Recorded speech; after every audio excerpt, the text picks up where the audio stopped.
এই পাখিরা সত্যি খুব সুন্দর, আমার খুব ভালো লাগে।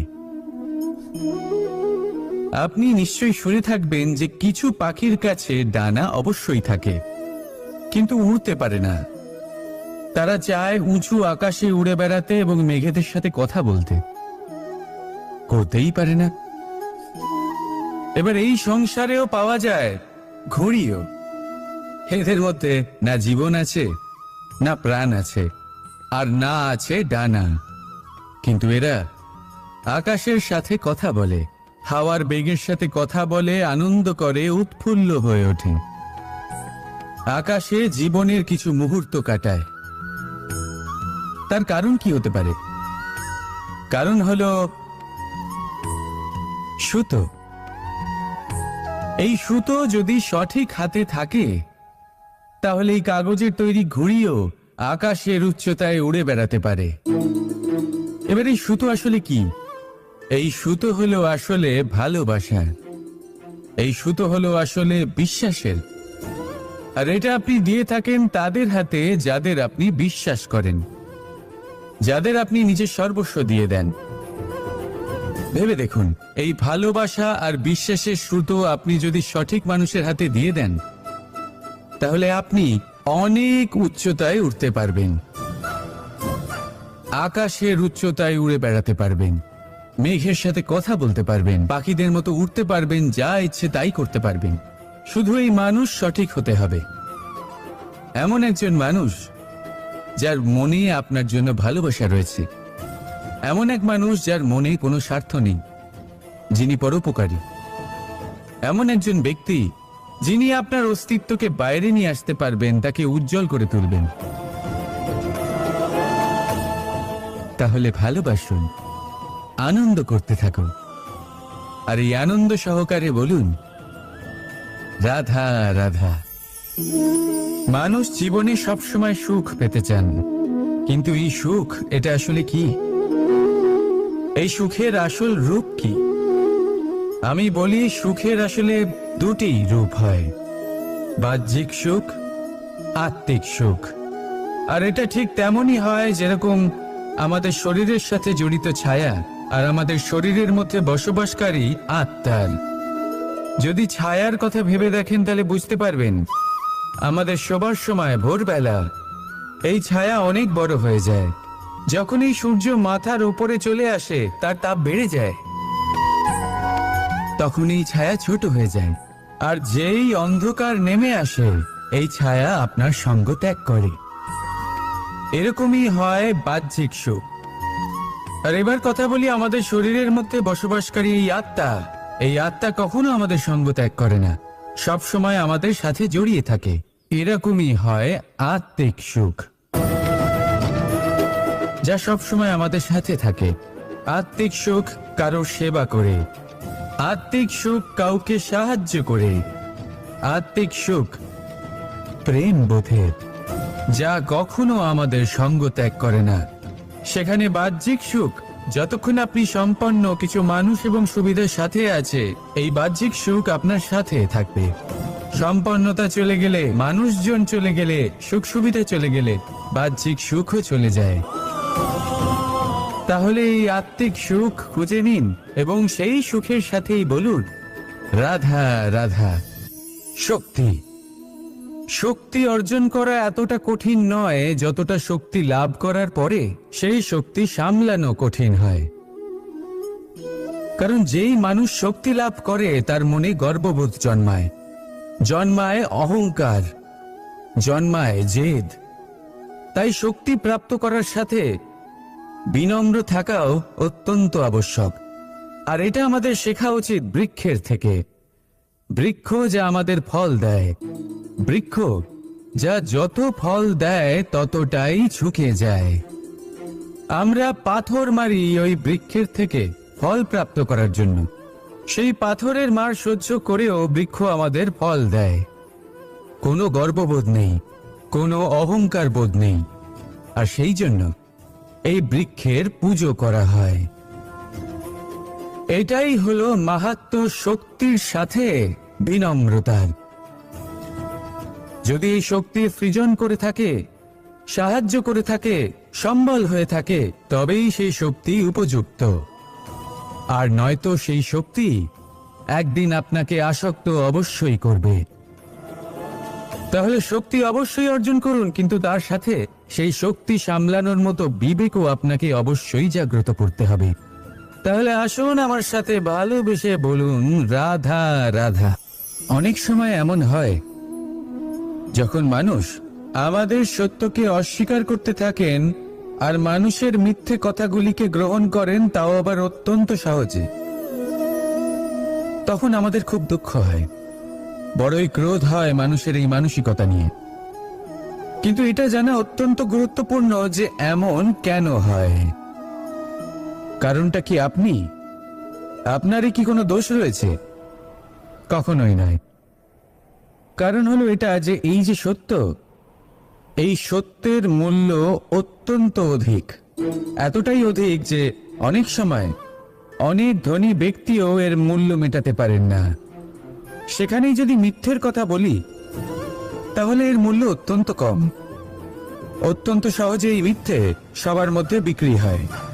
সত্যি বলতে এটা ভাবা আপনার কর্ম নয় যে লোকে কেন আপনাকে বুঝতেই পারেন না, আপনার সত্য কেন বুঝতে পারেন না।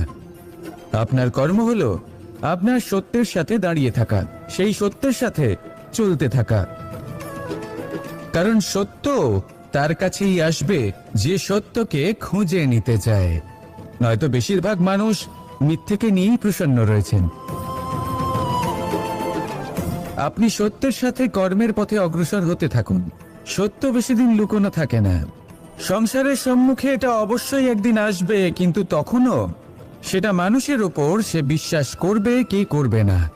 আপনি কর্ম করতে থাকুন আর আমার সাথে ভালোবেসে বলুন, রাধা রাধা। আপনি কখনো সূর্যের আলোকে নিজের হাতের মুঠোর মধ্যে রাখার চেষ্টা করেছেন? আপনি নিশ্চয়ই জানেন যে সেটা সম্ভব নয়। আপনি জলকে কখনো বেঁধে রাখার চেষ্টা করুন, সেটাও সম্ভব নয়। কিন্তু যখন এই সূর্যের প্রকাশ, এই উত্তাপ পৃথিবীতে আসে, তখন ধরিত্রী কি করে? সে সমস্ত বনস্পতির মধ্যে তা ভাগ করে দেয়, তাদের বিকাশের সহায়ক হয়ে ওঠে। আর এই ধরিত্রীকে পুজো করা হয়, একে ধরিত্রী মাতা বলা হয়। সেই রকমই চন্দ্রমা রাত্রে যখন উজ্জ্বল হয়, নিজের আলো বিকশিত করে, তখন পথচারী পথিককে তার পথ দেখায়। সেই জন্য চন্দ্রমাকে দেবতা বলা হয়। ঠিক সেইভাবেই আপনি কখনো এই প্রকৃতিকে বেঁধে রাখার চেষ্টা করবেন না। একে আগলে রাখতে শিখুন, একে ভাগ করে নিতে শিখুন, ঠিক প্রেমেরই মতো। এই প্রেমকে কখনো নিজের হাতের মুঠোয় আবদ্ধ করার চেষ্টা করবেন না, বরং একে মন খুলে ভাগ করে নিতে শিখুন। এটা যদি আপনি শিখে নিতে পারেন, তাহলে নিজেকেও প্রসন্ন রাখতে শিখে যাবেন, অন্যদেরও প্রসন্ন রাখতে শিখে যাবেন। আসুন আর আমার সাথে ভালোবেসে বলুন, রাধা রাধা। জলে জলকেলি করতে কে না ভালোবাসেন? আমাদের মধ্যে প্রত্যেক মানুষ চান কোথাও একটা সরোবরে, কোনো নদীতে, জলের মাঝে জলক্রীড়া করে আনন্দ উপভোগ করতে, তাই তো? এবার বলুন, আমাদের মধ্যে এমন কে কে আছেন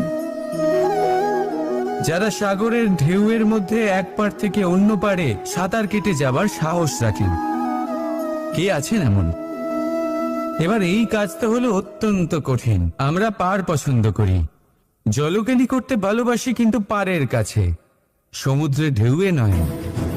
কিন্তু একটা কথা মনে রাখবেন, যেই দিন এই পাড়ের কথা ভুলে গিয়ে আমরা সাগরের ঢেউয়ের সাথে লড়াই করার সাহস রাখব, সেই দিনই সাগরের ঢেউয়ের সাথে লড়াই করার শক্তিও আমরা পেয়ে যাব। পার আমাদের অত্যন্ত প্রিয়, আমাদের সুরক্ষিত রাখে, কিন্তু এটা আমাদের দুর্বল করে তোলে। তাই এই পারের মায়া ত্যাগ করো আর সাগরের ঢেউয়ের সাথে লড়াই করার সংকল্প নিন। নিজের প্রতি বিশ্বাস রাখুন, তারপর দেখুন কি হয়। সফলতার শিখরে আপনার এই জীবন পৌঁছবে আর ভালোবেসে বলবে, রাধা রাধা। প্রেম সমগ্র ব্রহ্মাণ্ডে সব থেকে কঠিন যাত্রা প্রেমেরই হয়, আর হবে নাই বা কেন? যা সমগ্র সংসারে শক্তিরূপে বয়ে চলেছে, সেই পথে যাত্রা সহজ কিভাবে হতে পারে? এবার এই যাত্রা শুধুমাত্র নায়ক বা নায়িকার মধ্যেই হয় না, এই যাত্রার মধ্যে দিয়ে সবাইকেই যেতে হয় যারা ভালোবাসেন। সেই মানুষকে ধাক্কা খেতে হয়, বাধা বিপত্তির সম্মুখীন হতে হয়, কাঁটা সহ্য করতে হয়, আর এটাই হয়ে থাকে। আর এই যে ভালোবাসা, যা যে কারোর মধ্যে হতে পারে, যেমন মা এবং সন্তান, তাদের ভালোবাসা, যেমন মা দেবকী এবং মা যশোদা আমাকে ভালোবাসেন, তাদের সেই ভালোবাসার যাত্রা। যেমন রাধা, রুক্মিণী, এদের ভালোবাসার যাত্রা। যেমন দুই পুরুষের মধ্যে বন্ধুত্বের ভালোবাসার যাত্রা। যেমন সুদামা। আপনাকে ভালোবাসার বিষয়ে একটা অত্যন্ত গুরুত্বপূর্ণ কথা বলে দিই। ভালোবাসা প্রথমে আপনাকে নিজের নৌকায় পরখ করে নেয়, তারপর প্রেমের যাত্রাপথে আপনাকে কষ্ট দেয়, তারপরে লক্ষ্যে আপনাকে পৌঁছে দেয়। এবার একজন সখার তার সখার সাথে ভালোবাসার এই যাত্রা শুরু হতে চলেছে। রাধা রাধা, প্রতীক্ষা, প্রয়াস, এই দুই জীবনের অভিন্ন অঙ্গ। দেখতে গেলে আমরা জীবনে কারোর না কারোর প্রতীক্ষা অবশ্যই করি। সে কোনো ব্যক্তি হোক বা সময় হোক বা কোনো ভাবনা, সবকিছুই হতে পারে। আর দেখতে গেলে সব সময় কেউ না কেউ কিছু প্রয়াসও করে চলেছে। যেমন সাফল্য আসার প্রতীক্ষা, বিফলতা যাতে না আসে তার জন্য প্রয়াস, সুখ আসার প্রতীক্ষা, দুঃখ যাতে না আসে তার জন্য প্রয়াস। এবার প্রতীক্ষা আর প্রয়াসের মধ্যে এক ঘনিষ্ঠ সম্পর্ক রয়েছে, আর তা হলো যিনি প্রতীক্ষা করেন তিনি ঠিক তাই পান যা একজন প্রয়াস করা ব্যক্তি পেছনে ফেলে আসে। তাই প্রতীক্ষা নয়, প্রয়াস করুন। এই প্রয়াসের মধ্যেই সুখের চাবিকাঠি রয়েছে। রাধা রাধা। কখনো কোনো বাচ্চাকে দেখেছেন? কত কিছু ঘটতে থাকে তার জীবনে। শৈশব থেকে বেড়ে ওঠা অবধি অসংখ্য অনুভূতি অনুভব করে সে। কখনো পড়ে যায়, কখনো আহত হয়, কখনো জ্ঞান লাভ করে, কখনো কষ্ট সহ্য করে, তো কখনো আনন্দ উপভোগ করে। কিন্তু মনে রাখে সে শুধুমাত্র আনন্দের মুহূর্তগুলি। এবার শুধু একবার আপনার জীবনের প্রারম্ভের দিকে তাকিয়ে দেখুন, আপনার শৈশবে তাকিয়ে দেখুন। আপনি দেখবেন বেশিরভাগ যেসব স্মৃতি আপনার মনে আছে সেগুলি সমস্ত ভালো মুহূর্তে, খারাপ মুহূর্তের নয়।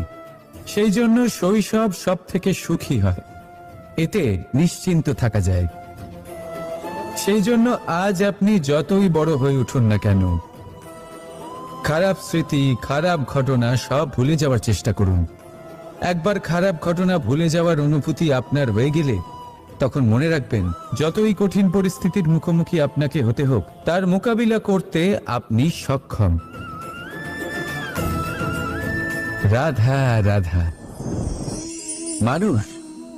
মানুষ যখন জন্ম নেয় তখন তার সাথে তার জিহ্বাও জন্ম নেয়। কিছু বছর পরে তার দাঁতও ওঠে, আর বৃদ্ধ অবস্থায় এই দাঁত তার সঙ্গ ছেড়ে চলে যায়। কিন্তু জিহ্বা তখনও সঙ্গ দেয়, কারণ দাঁত কঠোর হয় কিন্তু জিহ্বা কোমল হয়। ঠিক সেরকমই আপনি আপনার অস্তিত্ব বেশি সময় অবধি অক্ষুণ্ণ রাখতে চাইলে আপনাকে জিহ্বার মতো কোমল আর নমনীয় হতে হবে, যাতে যেমনই পরিস্থিতি আপনার সম্মুখে আসুক, চড়াই আসুক বা উতরাই, দুঃখ আসুক অথবা সুখ, ক্ষতি হোক বা লাভই হোক, আপনার অস্তিত্ব যেন না ক্ষুণ্ণ হয়। কঠোর হওয়ার ফলে আপনার ভেঙে পড়ার সম্ভাবনা অনেক বেড়ে যায়। সমস্যা যেমনই হোক, দুঃখ আসুক অথবা সুখ, কোমলতার সাথে, সাহসের সাথে তার সম্মুখীন হন। রাধা রাধা।